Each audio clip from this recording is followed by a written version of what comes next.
kurang bicara hal-hal yang menyangkut gagasan-gagasan yang hendak kita kembangkan, katakanlah dalam 5 tahun ke depan seperti apa, 10 tahun ke depan seperti apa, 15 tahun ke depan seperti apa. Sehingga bicara politik hari ini itu adalah bicara sesuatu yang meresahkan, gitu, menggelisahkan, dan seolah-olah tidak ada solusi sama sekali. Kenapa itu terjadi? Karena ada dua arus perspektif. Pertama, kualitatif yang berasal dari Eropa terutama. Yang kedua, kuantitatif yang berasal dari Amerika. Jadi kalau ilmuwan politik itu berasal dari Eropa, biasanya mereka lebih banyak bicara hal-hal yang kualitatif. Tapi kalau berasal dari Amerika Serikat, lebih banyak kuantitatif, survei misalnya. Yang berbeda-beda. Hari ini kita lebih banyak bicara tentang survei, sini naik, sini turun. Dan ini benar-benar yang punya gagasan paling baik untuk masalah-masalah yang ada hari ini. Jadi ini dua pendekatan yang terjadi di bidang politik. Nah, kalau kita bicara soal konstelasi dari sisi pemenang partai misalnya, ya survei juga sudah memperlihatkan itu, dan kesimpulan yang bisa kita tarik adalah tidak ada satupun kekuatan yang akan dominan. Itu aja. Tidak ada satupun kekuatan yang akan dominan dalam 5 tahun ke depan. Rata-rata angkanya 20%, kalaupun yang itu pun udah yang nomor 1. Sekarang nomor 1 misalnya PDI Perjuangan, kemudian Golkar, kemudian Partai Demokrat, Partai Gerindra, angkanya kecil-kecil, angkanya tidak terlalu berjarak. Jadi yang kita akan lihat ke depan itu adalah kue kekuasaan itu terbagi, kue politik itu terbagi. Seperti barangkali jauh lebih rapuh daripada periode 2009-2014. Kalau 2009-2014 masih ada yang mayoritas. Demokrat misalnya, angkanya 21, Golkar angkanya 14. Artinya ada jarak 5%. Tapi untuk periode berikutnya, 5 tahun ke depan kita lihat itu sulit mencari yang mayoritas, artinya berjarak dengan kekuatan yang lain. Nah, kalau itu yang terjadi, berarti 5 tahun ke depan kita akan melihat kompromi demi kompromi. Ya kalau nggak ada mayoritas kan harus kompromi. Kalau orang Minang kan biasa berkompromi, biasa berdebat, dan biasa mencapai kesepakatan. Tapi dalam politik kan agak beda. Jadi yang akan kita saksikan 5 tahun ke depan itu kompromi demi kompromi. Setiap persoalan harus dibicarakan lagi, dan kemudian harus diambil keputusan lagi berdasarkan kepentingan-kepentingan aktor-aktor politik, siapa gitu. Nah, mereka ini sebagian juga menjadi filantropis, menggerakkan roda ekonomi, mengenerate kepedulian sosial, bahkan bukan hanya di Indonesia, kan mereka juga ke seluruh penjuru dunia. Aktif sekali misalnya melakukan fundraising untuk bantuan-bantuan, dan satu identitas yang mereka punya adalah Muslim. Dalam Asian Community harus dicarikan satu cara bagaimana nilai-nilai keasianan itu, nilai ASEAN Melayu terutama, itu bisa diberikan pengaruh oleh Minangkabau. Sekarang pengguna narkoba. Terima kasih sahabat Dr. Ega Piliang yang lebih banyak berbicara tentang politik tadinya. Nah, karena sesi pagi ini ada 2 Menko kita hadirkan, itu Polhukam sama ekonomi, maka kita sandingkan langsung saja dengan Terima kasih, moderator. Assalamualaikum warahmatullahi wabarakatuh. Pak Rasution, ada Buya kami, Pak Kedua Ranas, Pak Muhtar Naim, banyak senior di sini, Pak Sabri Bahar, Pak Irman Muin, Pak Dinan Sudin, hadirin hadirat sekalian, mungkin mohon maaf kalau saya tidak sebutkan nama, karena ada yang memang saya baru kenal, ada yang mungkin tidak hafal namanya. Di pagi yang cukup cerah lagi, barangkali ada ketinggalan informasi, jadi mohon maaf agak terlambat sedikit. Memang masalah Sumatera Barat, apalagi kita bicara Minangkabau, sekarang ini yang menjadi masalah yang cukup berat adalah masalah kemiskinan. Salah satu penyebab kemiskinan adalah masalah hukum adat kita yang selalu berbenturan dengan hukum positif, khususnya hukum tanah adat. Dan ini sangat-sangat merugikan kepentingan rakyat, bukan hanya di Sumatera Barat, bahkan di seluruh Indonesia. Gejolak mengenai masalah tanah itu sedemikian luar biasa hingga mengakibatkan konflik di tengah-tengah masyarakat, bukan hanya korban harta benda, tapi juga korban jiwa. Mungkin bapak-bapak, ibu-ibu bisa tahu baik dari media cetak maupun media elektronik, begitu banyak kasus yang berhubungan dengan masalah tanah, khususnya tanah adat. Bahkan sampai terjadi perang antar suku di Papua, penyembelihan seperti gladiator yang terjadi di Mesuji, dan banyak sekali. Dan begitu juga di Minangkabau. Bahkan kemarin hampir terjadi konflik horizontal antara masyarakat Mangopok dengan masyarakat Tiku di Meliorong, yang disebabkan putusan Mahkamah Agung yang bertentangan dengan hukum adat kita dan juga bertentangan dengan kondisi kenyataan yang ada di lapangan. Nah, sebetulnya konflik antara hukum adat dengan hukum positif bukan baru ini terjadi. Jauh sebelum kemerdekaan secara merata, bukan hanya di Sumatera Barat tapi juga di Indonesia. Tapi coba kita layangkan sedikit masalah ini ke ranah Minangkabau. Konflik hukum tanah adat dimulai sejak 1275 waktu operasi Pamalayu, telah terjadi benturan hukum adat dengan hukum dari negara atau kerajaan. Hukum adat versus Melayapura. Hukum adat berbenturan dengan kondisi kenyataan yang dibawa oleh Aditya Warman. Lalu kita masih terang dalam ingatan kita bagaimana benturan hukum adat dengan masuk Minangkabau, Perang Padri, dan kita akhirnya melahirkan suatu kesepakatan yang kita kenal dengan Statuta Bukit Marapawang atau Perjanjian Bukit Marapawang. Dan Perjanjian Bukit Marapawang pun bukan begitu saja terjadi suatu hal yang atau perdamaian, tapi kita tahu persis banyak sekali liku-likunya, benturan antara hukum adat dengan hukum Islam.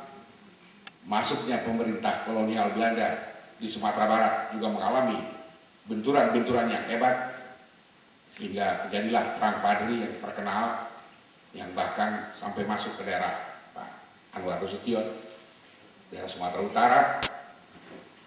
Kita mungkin malah kenapa ini sudah memasuki awal-awal kemerdekaan yang ditandatangani oleh 27 orang pemburu adat dari Pandai dan Alim Ulama. Ini mulai kita lihat bahwa Statuta Bukit Marapal punya isinya. Karena daerah di Setengah Saat, Buya Datuk Primokayo, Datuk Tan Kebesaran, Mr. Muhammad Yamin, Datuk Palimbo Hati Bumbio dari Bangkinang, dan Datuk Tumanggung dari Asia Kampar. Hal ini terjadi sebelum kemerdekaan. Artinya dikukuhkan kembali adat bersedikan syarat bersedikan Kitabullah oleh Tigo Tunggu Sajama Sudah Bendang dalam nagari duduk bacakan kitab tagak dari tang kebutuhan disepakati oleh Tigo Tunggu Sajama. Yang tertulis yang kita tahu hanya pada masa perjanjian Tandike yang akhirnya berujung kepada perjanjian Pelakat Panjang.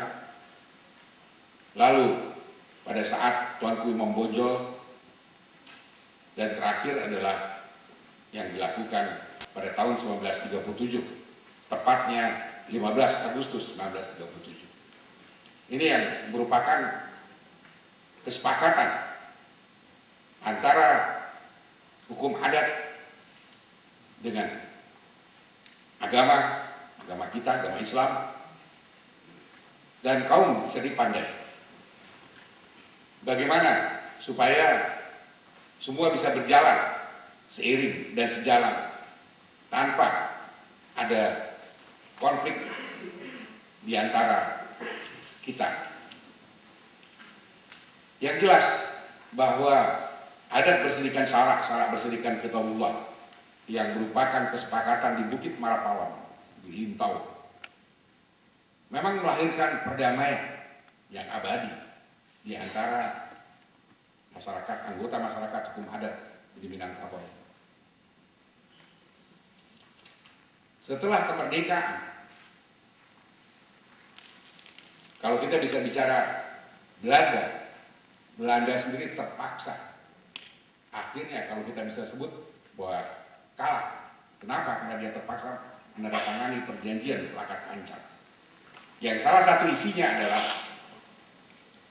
masyarakat Minangkabau dipersilahkan untuk mengatur masalah sako jepu sako, masalah pidana ringan. Silahkan atur sendiri. Pemerintah Belanda tidak ikut campur. Pemerintah Belanda hanya ingin berdagang ke Minangkabau.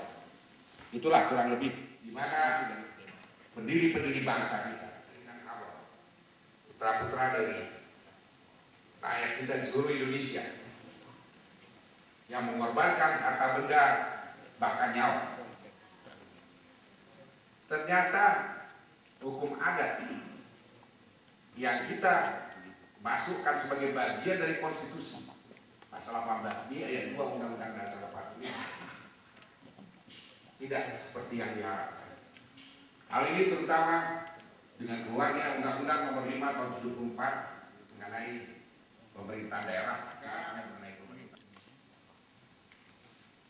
Kita di parlemen, khususnya dari Balik, kita berusaha dengan keras untuk mengaplikasikan perintah konstitusi, tapi ya tidak apa-apa, itu semacam referensi dan itu adalah realitas kejadian yang terjadi pada umum, pada khususnya di Sumatera Barat, tapi saya juga mengambil beberapa contoh kasus di daerah lain di Indonesia.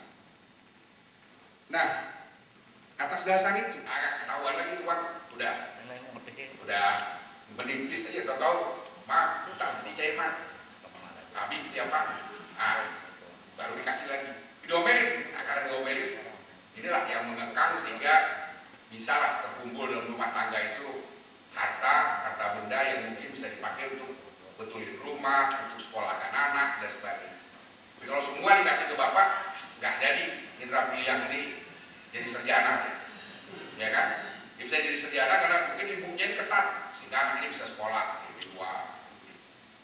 Jadi itulah yang menjadi masalah utama, yaitu ini mama terhadap bahasa Papua. Bukan kita tidak menghargai masalah hukum adat. Nah, terakhir barangkali bahwa rancangan undang-undang ini sudah masuk ke babak final. Kita sudah akan membicarakan dengan pihak pemerintah. Kalau ibaratnya 9 fraksi sudah setuju, ini sebetulnya kita sudah 3/4 jalan. Biasanya dengan pihak pemerintah tidak terlalu banyak penolakan. Kalaupun insya Allah akan mudah-mudahan ini tidak terkendala lagi. Kalau ini menjadi undang-undang, maka tugas Buya kita, tugas penghulu-penghulu kita, mudah kita harapkan Pak Azwar Anas panjang umur, banyak tugas Bapak untuk memberikan saran, nasihat, bahan kerajaan untuk kampung halaman. Ini akan menjadi satu hadiah emas untuk kampung halaman kita di Minangkabau. Kenapa? Peranan minyak mama kita angkat kembali ke permukaan. Inilah hakikat dari Mangke Batang Tarandam. Jadi Mangke Batang Tarandam itu bukan hanya harga diri masyarakat, tapi harga diri minyak mama kita angkat ke permukaan. Sehingga dia ada di bawah. Kalau dia masih sungguh, putar sesungguhnya itu ada di bawah. Kalau kini enggak, putar sesungguhnya dia diode kanak-kanak. Dari bawah. Tapi kalau nanti beri bawah. Jadi pakai kecil orang siswa. Berjalan jadi tanggal labuh tuh, hujan dari tidak boleh sebelahnya, mesti tetap jalan. Itulah hebatnya di bawah minyak mama negara bahasa Batuan zaman siswa. Itu harus kita tegakkan kembali bawah. Bagaimana kalau dia masuk lapor? Mohon maaf, barangkali kalau nanti ada yang bertanya, dipersilahkan. Ada gading yang tidak tepat, kalau ada kata-katamu yang salah dan menyinggung perasaan, beri maaf. Terima kasih. Wabillahi taufiq wal hidayah. Wassalamualaikum warahmatullahi wabarakatuh. Masalah sosial politik dan Kakanda Nurima Munir masalah hukum adat masih internal di Indonesia dan mengerucut ke Minang. Kita agak bergerak lagi untuk eksternal ke ASEAN Community ini, itu dengan masalah ekonomi, perdagangan lainnya. Bapak Profesor Anwar Nasution menulis kira-kira beberapa 10 hari yang lalu di koran Kompas tentang ASEAN Community. Beliau kerucutkan kepada Sumatera Utara masalah ini selama ini. Nah, mungkin sekarang beliau akan berbicara tentang jelas masalah ASEAN Community ini.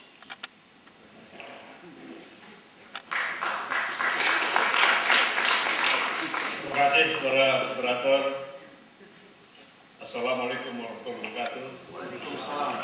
Salam sejahtera dan selamat pagi bagi kita semua. Pak Azwar Anas yang saya hormati, Ibu idola saya dari dulu, Ibu Aisyah Amini. Saya dari aktivis waktu mahasiswa, Ibu inilah yang mendidikan. Dan rekan saya bisa berjumpa. Bapak Ibu hadirin yang saya muliakan. Nah, saya tanya tadi pada panitia, ada Pemda nggak? Tidak ada. Ini saya kira bagaimana menghadapi globalisasi ini penting sekali peran Pemda. Pertanyaannya kedua saya tanya, ada orang dari Punan nggak? Nggak ada. Pidatonya orang Minang selalu jadi pandai diucapkan ya, tapi dalam realita tidak pernah melempar itu. Tadi yang pandai itu, ya hanya Pak Harun Zaid yang menggunakan jadi yang pandai dari Punan, barangkali juga Pak Azwar Anas, ya, maka mereka itu bisa sukses dalam memimpin provinsi Sumatera Utara. Hanya yang kita sayangkan, hanya di pidato saja. Ada ulama disebut, jadi apa anda disebut, tapi tidak pernah memanfaatkan. Pada saya dimintakan mengenai penyongsong integritas, keterbukaan, saya kira dua hal yang perlu kita